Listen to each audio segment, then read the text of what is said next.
우리 지난주에 이어서 이제 에베소서 5장 매우 중요한 대목에 이르렀습니다.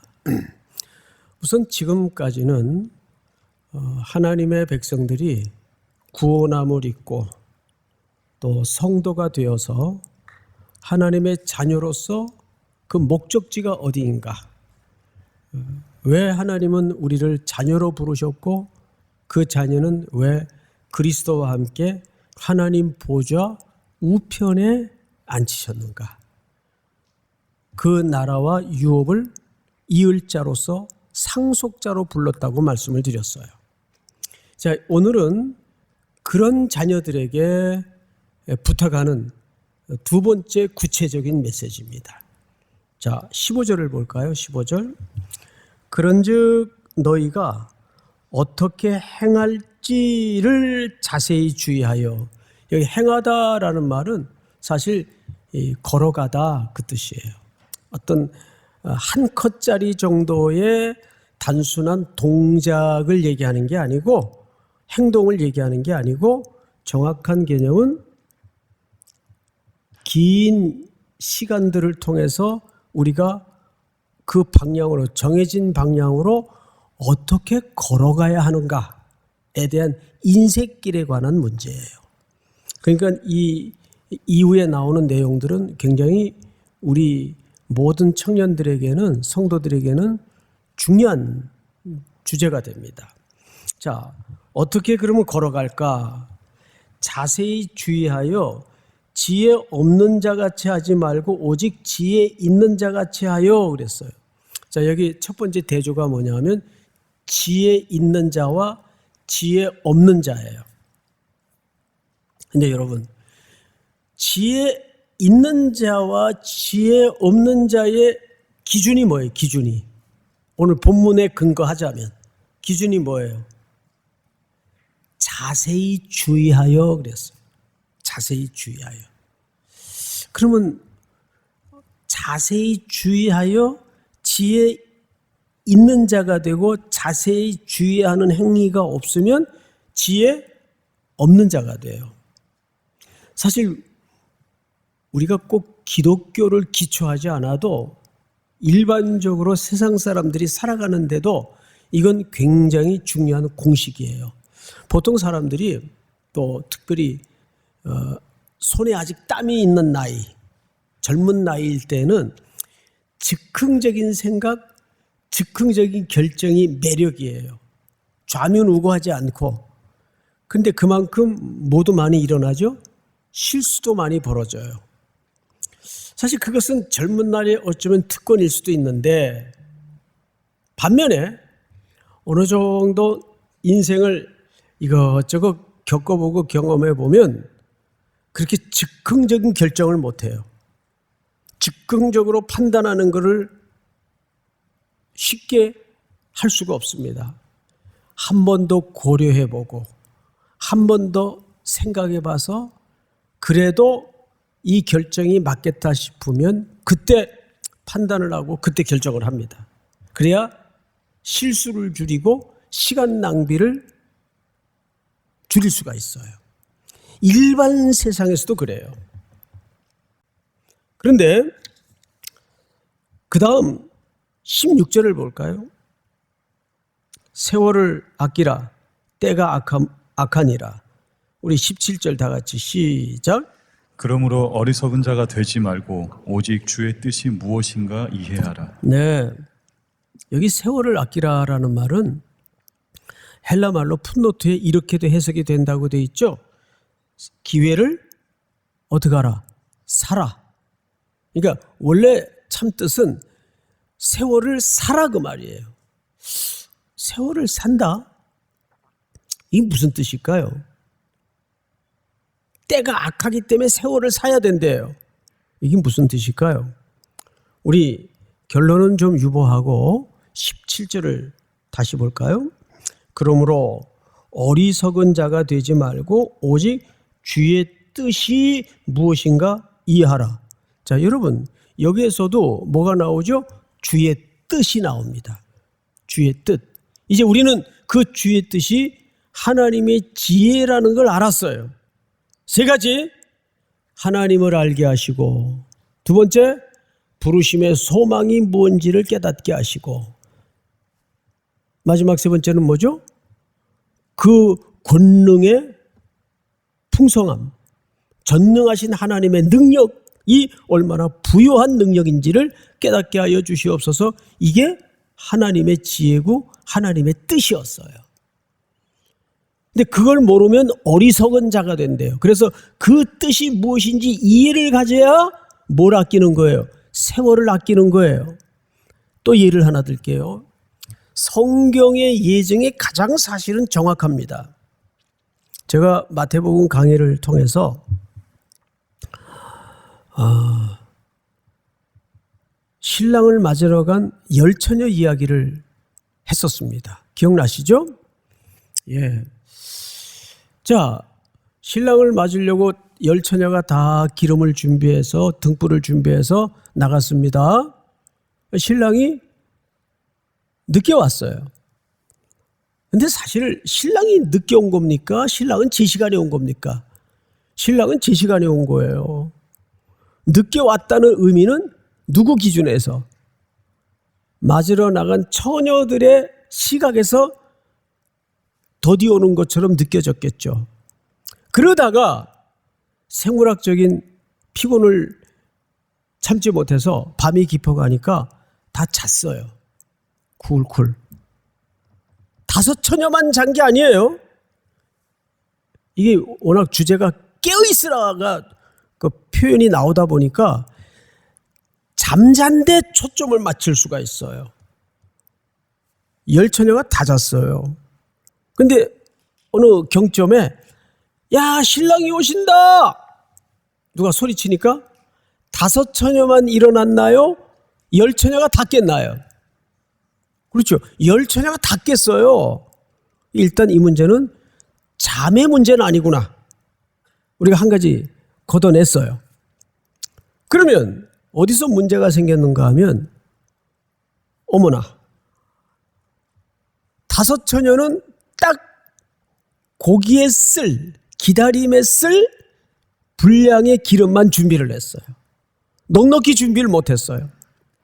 그 심지가 꺼져가니까 넉넉히 기름을 준비했던 5처녀에게 예, 우리 쓸 것이 다 떨어져 가는데 좀 구워줄래?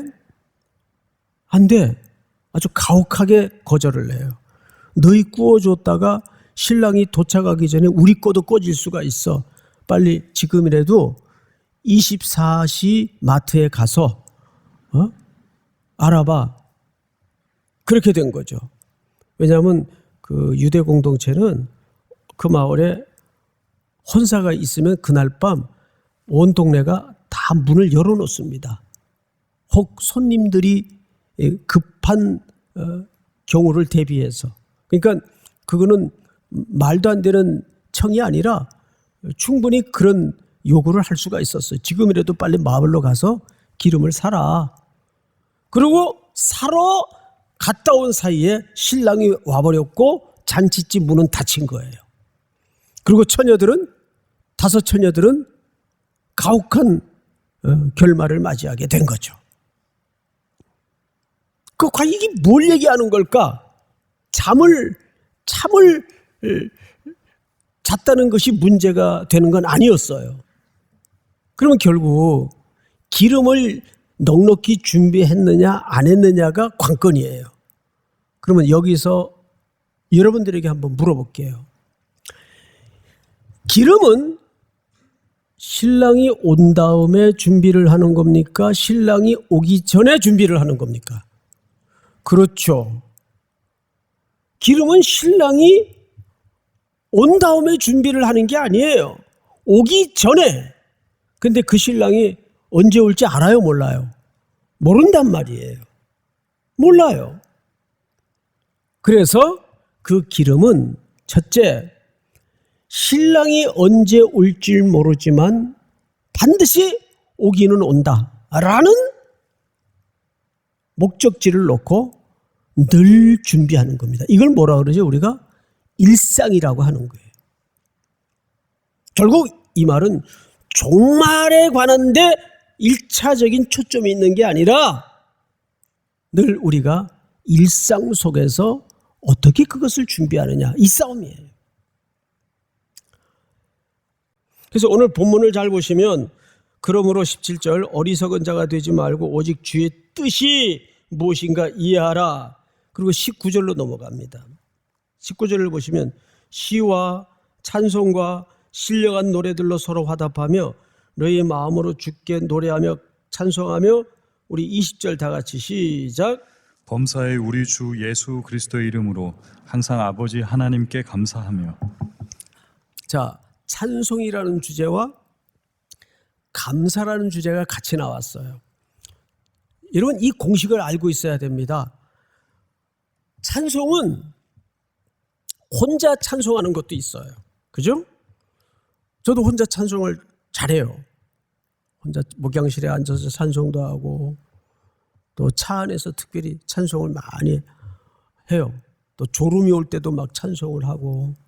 그런데 그것도 참 은혜를 주실 때가 많은데, 진짜 은혜 받을 때는 함께 찬송을 부를 때만큼 은혜로운 게 없어요. 이게 서로 찬송하고 서로 화답하는 내용이에요. 왜? 서로에게, 지친 상대에게 이 찬송을 통해서 상대방의 하나님의 임재를 보고 내가 격려가 돼요. 은혜가 돼요. 그래서 이게 서로 찬송함의 맛입니다. 자, 그런데 이 찬양이라는 말이 또 다른 표현으로는 무슨 뜻일까요? 그게 감사라는 뜻이에요. 하나님께 감사하라는 말은 하나님께 찬송하라는 뜻이 됩니다. 같은 언어예요. 제가 이 주제를 묵상하다가 왜 찬송은 명령형으로 했을까? 찬송이라는 거예요. 원래 내가 부르고 싶을 때 부르고 하고 싶을 때 하는 게 찬송 아니에요? 근데 감사도 명령형이거든요. 감사하라. 감사해 주시겠어요? 이렇게 성경이 기록하지 않아요. 찬송하면 좋을 것 같아. 이런 애매한 표현을 쓰지 않았어요. 전부 명령으로 했어요. 왜 그랬을 것 같아요?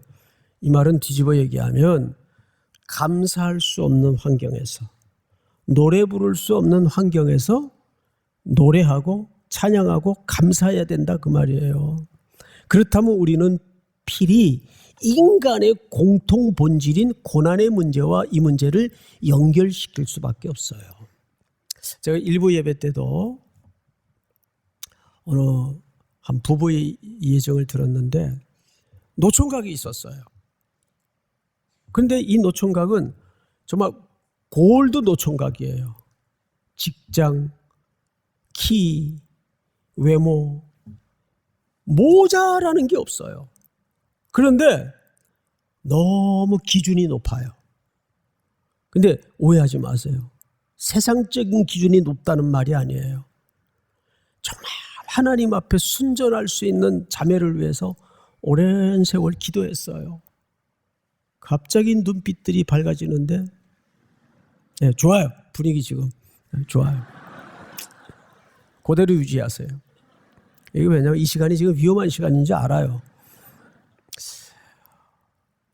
그렇게 이제 오랜 세월을 그런 기준을 놓고 그런 자매를 만나게 해달라고 기도했는데 성모 마리아 같은 자매가 나타난 거예요. 항상 긴 머리에, 그리고 아주 얼굴도 달걀형으로 갸름하게 생겨서 얼굴도 작고, 그리고 딱 분위기가, 일단 그 분위기가 중요하잖아요. 마리아 분위기예요. 마리아 분위기. 그러니까 이거 100%예요, 100%. 그런 자매를 만나서 결혼을 했어요. 정말 이 가정은 그렇게 되리라고 온 교회가 기대를 했지만 그 이상으로 정말 홀리한 가정이 되어서 모든 교회에 귀감이 되고 본이 됐어요. 근데 아이가 안 생기는 거예요. 아기가. 그래서 구역에서도 기도 제목이고 원교회 기도 제목이었어요. 이렇게 뒤늦게 결혼을 했는데 하나님 이 가정에 생명의 선물을 달라고 기도하는 거예요. 그런데 아기가 들어선 거예요. 아기가. 너무 기뻐가지고 이제 자매는 직장도 그만두고 이제 몸 잘 조심해야 되니까 혹 또 유산이 될 수도 있으니까. 근데 한 몇 달 있다가 진단을 했는데 아기가 태어나면 장애를 가질 수도 있다는 참 가슴 아픈 진단이 내려졌어요. 여러분, 그런 문제 앞에서 누가 아무도 쉽게 판단할 수 없거든요. 이걸 어떻게 해야 좋겠습니까, 목사님? 참, 이게 내 문제라도 쉽지 않은데 목사로서 더더군다나 남의 문제에 대해서는 그게 쉽지 않은 판단이거든요. 결국 낳기로 결정을 하고 낳아보니까 아이는 예상대로 다운 증후군이었어요. 그래서 온 교회가 이제 걱정을 했죠. 이거 어떡하나. 저 가정의 좌절이 너무 심할 텐데 어떡하나. 그때부터 이 자매가 아기를 늘 강보에 싸서 어디 가든지 아기를 보이고 자랑하고 웃고 기뻐하는 모습에 오히려 주변 사람들이 의아했어요. 아니, 이건 뭐지? 그리고 그 광경을 보면서 더 애달파하는 성도들도 있고 그러지 않겠어요? 이제 저 자매가 앞으로 길고 먼 인생길을 저 고통을 끌어안고 걸어가야 될 텐데 그 생각을 하면 또 눈물이 나고 이렇게 된 거예요. 그런데 그때 그 가정을 위해서 기도하던 어느 자매가 한 얘기예요. 하나님, 입장을 바꿔놓고 생각해 보세요. 어떻게 이럴 수가 있어요? 너무 안타까우니까. 하나님이 그러시더래요. 그래, 입장 바꿔놓고 생각해 보자. 나는 전능한 하나님이다. 예? 나는 전능한 하나님인데 전능한 내가 내 아들을 그 고통으로 밀어넣을 때 마음이 어떻겠니? 전능한 내가 내 아들을 그 십자가의 형벌 속으로 밀어넣을 때 내 마음은 어떻겠니? 어쩔 수 없이 그랬다면 모르지만 전능한 하나님인데 그러면서 그때 하나님께서 훅 주시는 마음과 생각이 뭐냐 하면 그런 고난과 환난 속에서도 감사할 수 있고 그 입을 열어서 노래하고 찬양할 수 있는 이 이유가 무엇 때문일까? 이 고난 가득한 세상에서 하나님을 변호할 사람이 필요했구나. 그러니까 그런 사람들을 통해서 누구를 드러내시는 거예요? 하나님의 사랑을 증명해내고 하나님의 사랑을 드러내는 하나님의 가장 좋은 변호자, 가장 좋은 친구로 가끔은 그런 사람들을 들어 사용하시는 거죠. 그러니까 우리가 고난과 환난 가운데에서 왜 노래를, 왜 감사를 하나님은 명령했을까? 그것보다 하나님을 증명해내고 하나님을 변호하는 하나님의 좋은 친구들이 없단 말이에요. 그런 사람들을 통해서 하나님이 하나님의 십자가의 사랑을 증명해내시고 그 고난을, 그 의미를, 그 고난의 신비를 증명해내시는 거죠. 믿습니까? 그런 의미예요.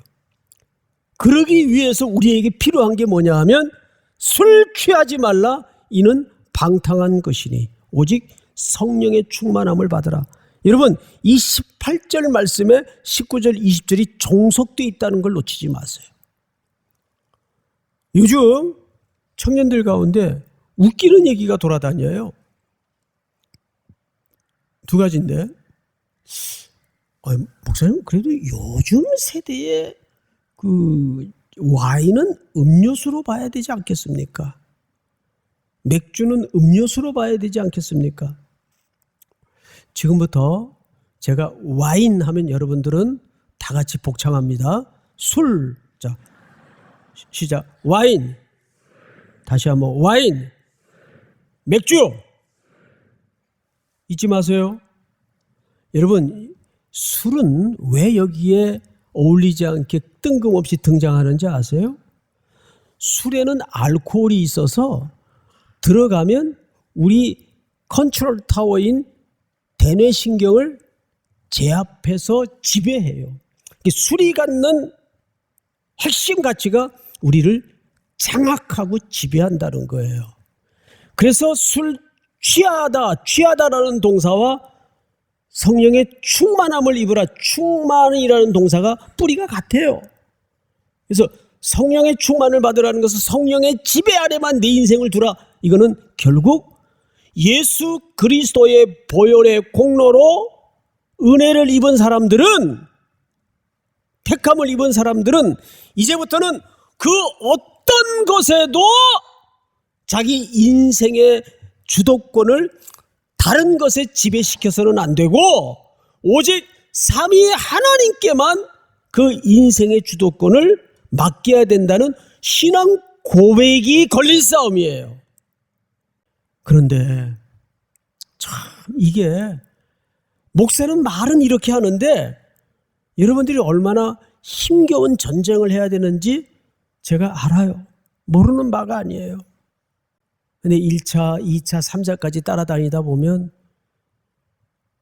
어느새 자기도 모르게 이건 뭐 예의니까 한 모금 안 돼요. 그런 데에서는 예의가 문제가 아니에요. 그게 무너지면 이제 그 다음엔 걷잡을 수 없어지는 거죠.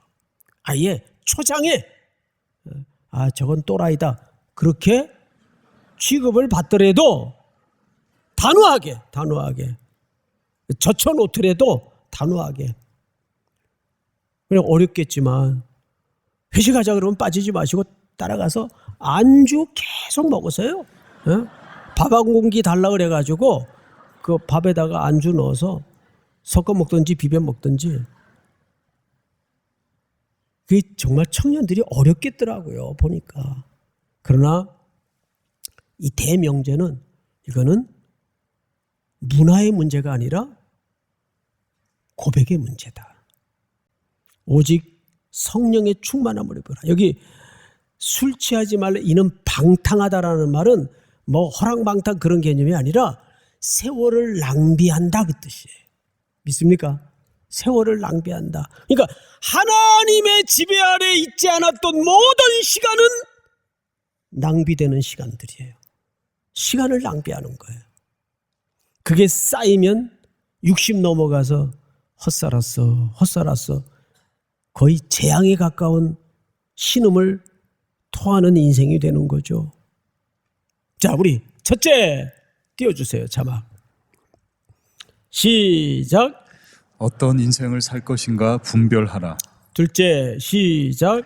그리스도 예수 안에서 영광의 찬송이 되는 것. 셋째 시작. 종말론적 긴장감을 가지고 서로 찬송하며 감사하라. 마지막 넷째 다 같이 시작.